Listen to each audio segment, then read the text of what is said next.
जिस राज्य में लगातार प्रोटेस्ट चल रहे हैं, कानून व्यवस्था पर लोगों का भरोसा नहीं है, जनता कह रही है कि हालात ठीक नहीं है, वहां के राज्यपाल खुद बोल रहे हैं कि कानून व्यवस्था फेल हो चुकी है, महिलाएं सुरक्षित नहीं है, जहां की पुलिस पर इतना भरोसा नहीं कि वो एक अस्पताल को सुरक्षा दे सके, वहां सुरक्षा के लिए केंद्र से पैरामिलिट्री फोर्स को भेजना पड़ा है, वहां तो फिर ऐसी बातें होंगी ही कि राष्ट्रपति शासन क्यों नहीं लग रहा। अब बंगाल में राष्ट्रपति शासन लगेगा या नहीं ये तो कहा नहीं जा सकता, लेकिन स्थितियां ऐसी हैं जिन्हें देखकर कम से कम ये कह सकते हैं कि कुछ भी हो सकता है, क्योंकि पिछले 2 दिन से बहुत हलचल हो रही है। राज्यपाल दिल्ली आकर राष्ट्रपति से मिले, ममता बनर्जी के खेमे में भी घबराहट है। उनके मुखपत्र दावा कर रहा है कि राज्यपाल की एक चिट्ठी गृह मंत्री और राष्ट्रपति को जा चुकी है, जिसमें राष्ट्रपति शासन की सिफारिश की बात लिखी है। यानी बंगाल में माहौल ऐसा बन गया है जिससे राष्ट्रपति शासन की संभावना की चर्चा तेज होती जा रही है। राज्यपाल सीवी आनंद बोस खुलकर तो नहीं बोल रहे हैं, लेकिन उनके बयान के कई मतलब निकाले जा रहे हैं। आप देखिए कि बंगाल के राज्यपाल ने ममता सरकार और बंगाल के हालात पर कितनी तीखी टिप्पणियां की। राज्यपाल सीवी आनंद बोस ने कहा कि बंगाल सरकार हर मोर्चे पर नाकाम रही है, बंगाल पुलिस का अपराधीकरण हो गया है, बंगाल में लोकतंत्र भीड़तंत्र में बदल रहा है, ममता बनर्जी को इस्तीफा दे देना चाहिए, कोलकाता पुलिस कमिश्नर को रिजाइन करना चाहिए, बंगाल सरकार अपराधियों को बचा रही है, बंगाल में लोग सेफ नहीं, डेंजर जोन में। आपको सुनवाता हूं कि बंगाल के गवर्नर ने बंगाल में लोकतंत्र को लेकर और क्या कहा, फिर बताऊंगा जिससे राष्ट्रपति शासन की अटकलें तेज हो रही। In Bengal, democracy is degenerating into mobocracy. That is a unfortunate picture of contemporary Bengal. There has been grave failure of the state government machinery. As a constitutional authority, I keep meeting my constitutional superior, the President of India. What transpires between us will not be given in the public domain because it's not expected of a governor. Bengal के राज्यपाल CV आनंद बोस ने interview में ममता सरकार, Kolkata police और Kolkata rape murder कांड को लेकर कई बड़ी बातें की। राज्यपाल ने कहा कि आरजी कर कॉलेज की घटना एक बड़े मामले का छोटा सा हिस्सा है, पूरे बंगाल में हालात खराब है। 20 महीने में बंगाल के 100 से ज्यादा गांव में हिंसा देखी है। पुलिस का एक विभाग जानबूझकर हिंसा कंट्रोल नहीं करता, पुलिस पर राजनीतिक दबाव है, बंगाल में जियो और जीने दो वाले हालात नहीं है, महिलाओं के लिए बंगाल सुरक्षित नहीं है, राज्य सरकार ने महिलाओं को निराश किया है। आरजी कर मेडिकल कॉलेज में हजारों दंगाई घुस गए, पुलिस कुछ नहीं कर पाई। रेप मर्डर के बाद सीएम से एक्शन लेने के लिए कहा, लेकिन सीएम ने कोई कार्रवाई नहीं की। संविधान के मुताबिक बंगाल सरकार से 30 बार रिपोर्ट मांगी, लेकिन सरकार ने सिर्फ 1 बार जवाब दिया। बंगाल की जनता सड़कों पर निकल आई है, बंगाल में हिंसा और भ्रष्टाचार है, यह बंगाल के राज्यपाल कह रहे हैं। बंगाल के राज्यपाल ने जो कहा वो बंगाल के हालात के बारे में साफ साफ बता रहा है। राज्यपाल ने तो ममता बनर्जी के प्रदर्शन करने को तमाशा तक कह दिया। राज्यपाल सीवी आनंद बोस ने कहा कि ममता बनर्जी ही बंगाल में सब कुछ है और वो प्रदर्शन कर रही हैं। सुनिए एक बार राज्यपाल को। The government is supposed to protect the people, not protest. And what is happening there? As governor, I know the portfolio is allotted there. Here, the health minister is complaining to the home minister. The home minister is complaining about the health minister. Both are complaining to the chief minister. And the chief minister is coming on the street. Now, as I understand, health minister is the home minister. Home minister is the chief minister, all rolled into one. This looks like a tamasha for me. हालत यह हो गई है कि कोलकाता के RG कर medical college में आज भी डर का माहौल, खासकर लेडी डॉक्टर्स में, क्योंकि 14 अगस्त की रात को जो हमला हुआ उस दौरान कुछ लोगों ने हॉस्टल में भी घुसने की कोशिश की, जिसके बाद लेडी डॉक्टर्स के परिजनों ने ज्यादातर को घर बुला दिया। सुप्रीम कोर्ट में सुनवाई के दौरान डॉक्टर्स की तरफ से पेश वकील ने इसके बारे में बताया भी। आरजी कर मेडिकल कॉलेज के हॉस्टल में 700 ट्रेनी डॉक्टर रहते हैं, इसमें से 250 लेडी डॉक्टर हैं, बाकी मेल डॉक्टर। हमले के बाद सिर्फ 30 से 40 लेडी डॉक्टर ही अस्पताल में हॉस्टल में हैं, बाकी अपने घर चली गई हैं। इसी तरह से 60 से 70 मेल डॉक्टर हॉस्टल में हैं, बाकी अपने घर चले गए। यह डेटा सुप्रीम कोर्ट में दिया गया, जिस पर सुप्रीम कोर्ट ने भी हैरानी जताई थी। हॉस्टल में रहने वाली लेडी डॉक्टर्स को धमकियां भी दी गई, यह भी कहा गया। डॉक्टर्स के इसी डर को देखते हुए सुप्रीम कोर्ट ने आरजी कर मेडिकल कॉलेज की सुरक्षा का जिम्मा सीआईएसएफ को दे दिया। यह कोलकाता पुलिस और ममता सरकार के लिए शर्मनाक बात है कि एक मेडिकल कॉलेज की सुरक्षा तक नहीं कर पा रहे और सुप्रीम कोर्ट को सीआईएसएफ को वहां बहाल करना पड़ रहा है। आज सेंट्रल इंडस्ट्रियल सिक्योरिटी फोर्स यानी सीआईएसएफ ने आरजी कर मेडिकल कॉलेज की सुरक्षा संभाल भी ली। सीआईएसएफ के अधिकारियों ने आज आरजी कर मेडिकल कॉलेज का दौरा किया और कोलकाता पुलिस के साथ मिलकर सुरक्षा का प्लान बनाया। आने वाले दिनों में यहां सीआईएसएफ के जवानों की तैनाती हो जाएगी। वहां अभी क्या हालात हैं, पहले एक ग्राउंड रिपोर्ट देखिए, फिर आपको बताता हूं कि इस मेडिकल कॉलेज के प्रिंसिपल को लेकर क्या खबर आ रही है। आज ही इस अस्पताल में सीआईएसएफ के सीनियर अधिकारी यहां पर आए थे। डीआईजी के साथ जो है अन्य अधिकारी भी पहुंचे थे।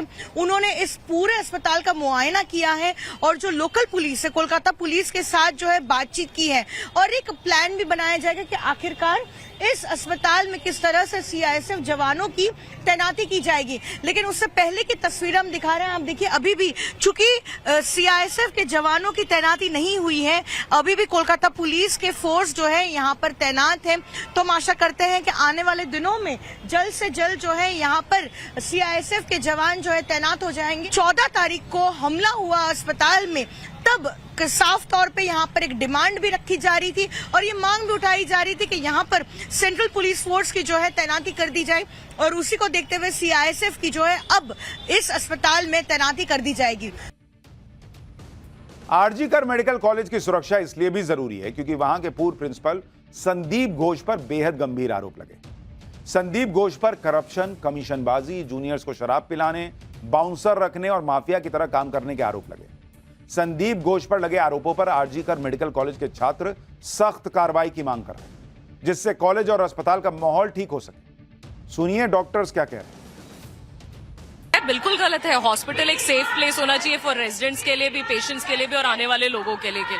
लेकिन अगर हॉस्पिटल के खुद के लोग ये कर रहे हैं तो ऑब्वियसली ये गलत तो है ही। मैम, माहौल तो डेफिनेटली बहुत ही गलत बनता है और देखिए, जो हमारे सीनियर्स होते हैं, हमारे प्रिंसिपल है या हमारी फैकल्टी है, कहीं ना कहीं हम उन्हें ही फॉलो करते हैं और अगर वही हमारे फॉलोअर्स ही गलत हैं तो फिर एक बहुत ही गलत एग्जाम्पल सेट होता है।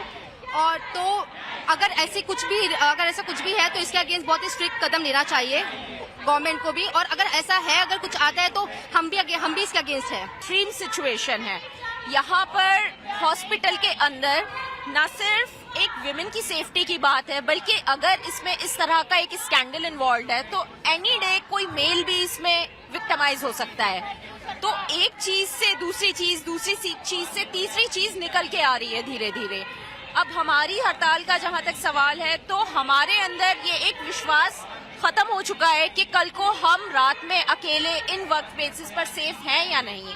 तो आप ये बताइए, इवन इफ सुप्रीम कोर्ट की हियरिंग हो चुकी है, क्या डिफरेंस है जो हम ग्राउंड पर देख सकते?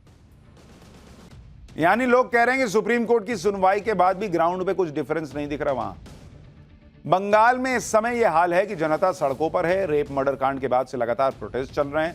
प्रोटेस्ट के कई वीडियो वायरल हो रहे हैं। मशहूर क्रिकेटर सौरव गांगुली की पत्नी डोना गांगुली अपनी बेटी के साथ आज प्रदर्शन में शामिल हुई। सौरव गांगुली ने कोलकाता रेप मर्डर कांड की आलोचना की थी और दोषियों के खिलाफ सख्त कार्रवाई की मांग की। कोलकाता रेप मर्डर कांड के बाद लोगों में कितना गुस्सा है वो आपको दिखाता हूं। ये वायरल वीडियो देखिए जिसमें ममता बनर्जी का पुतला लेकर डॉक्टर और आम लोग प्रोटेस्ट कर रहे हैं, नारे लगा रहे हैं, महिला को सुरक्षा न दे सकी वो सरकार निकम्मी है। इसके साथ ममता बनर्जी हाय हाय और तृणमूल कांग्रेस हाय हाय के नारे लग रहे हैं। ऐसे कई वीडियो सोशल मीडिया पर चल रहे हैं।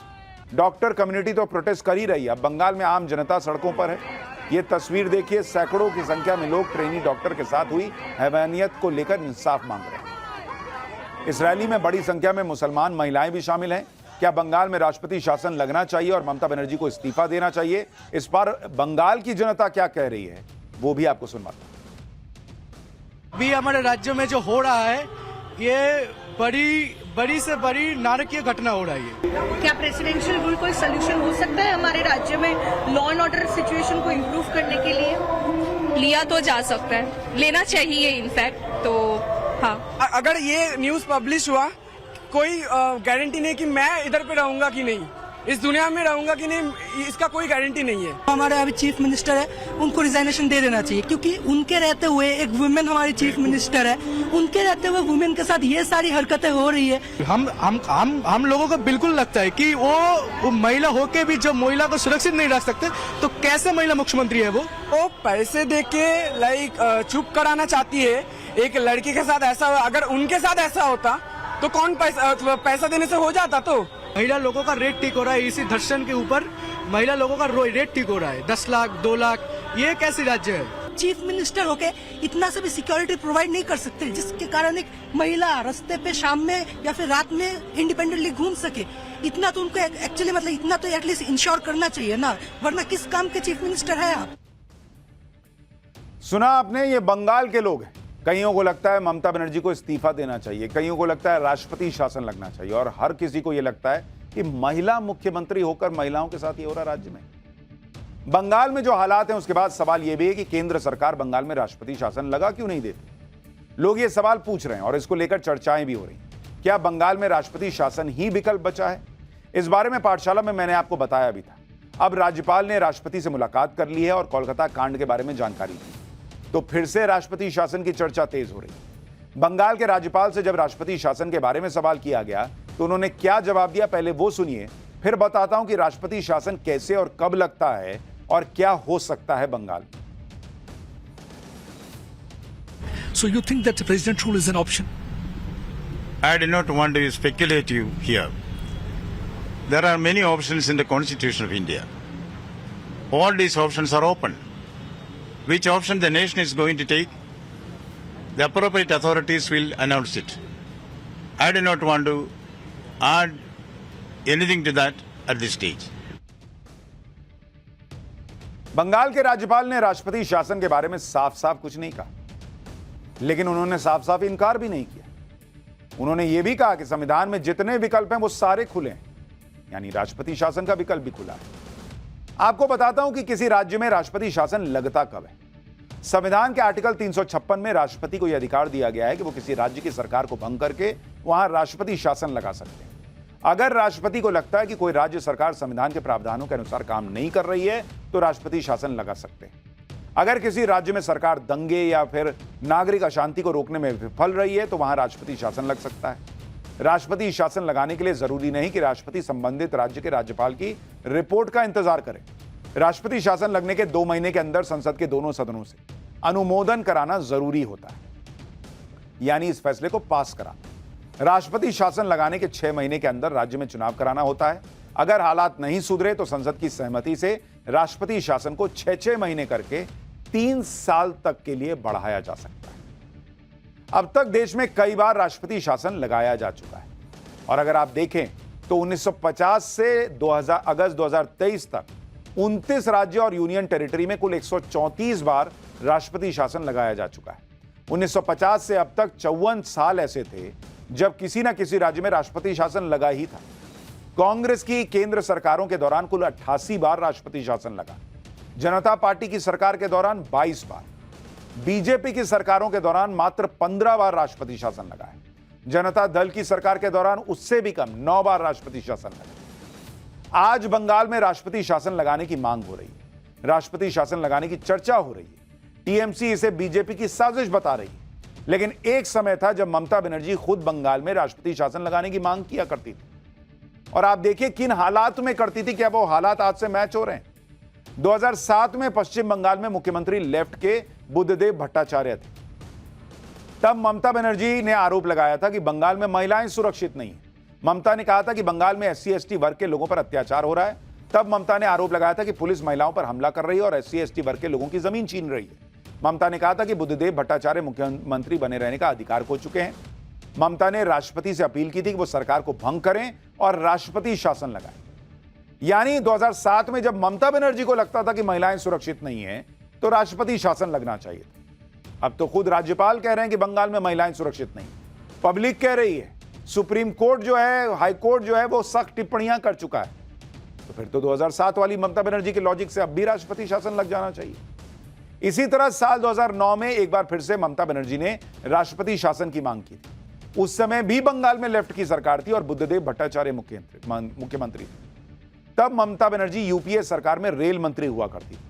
ममता ने तत्कालीन गृह मंत्री पी चिदम्बरम से बंगाल में राष्ट्रपति शासन लगाने की मांग कर दी थी। ममता ने आरोप लगाया था कि बंगाल में लेफ्ट के लोग लोकतंत्र की हत्या कर रहे हैं। ममता का आरोप था कि बंगाल में कानून व्यवस्था नाम की कोई चीज ही नहीं बची है।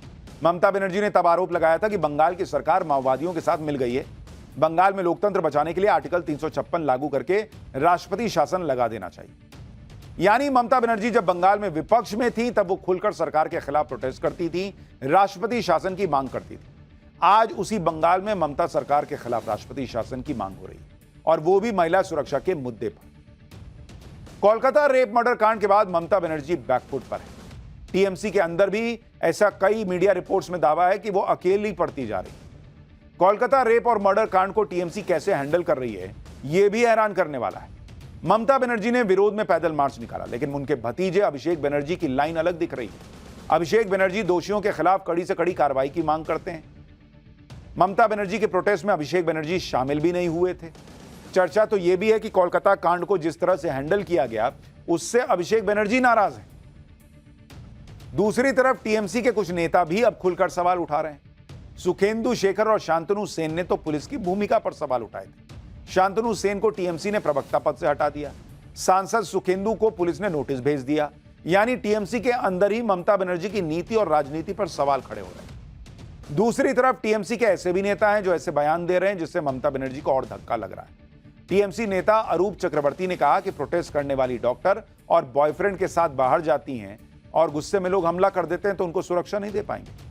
इसी तरह से एक और टीएमसी नेता है उदयन गुहा। उन्होंने कहा कि जो लोग ममता बनर्जी पर उंगली उठा रहे हैं उनकी उंगली तोड़ने का इंतजाम करना होगा। इस तरह के बयानों से भी लोगों का गुस्सा भड़क गया। प्रदर्शन जारी रहने के पीछे इन बयानों का भी योगदान है। यानी ममता बनर्जी चौतरफा घिरी हुई हैं और अकेली पड़ती नजर आ रही है।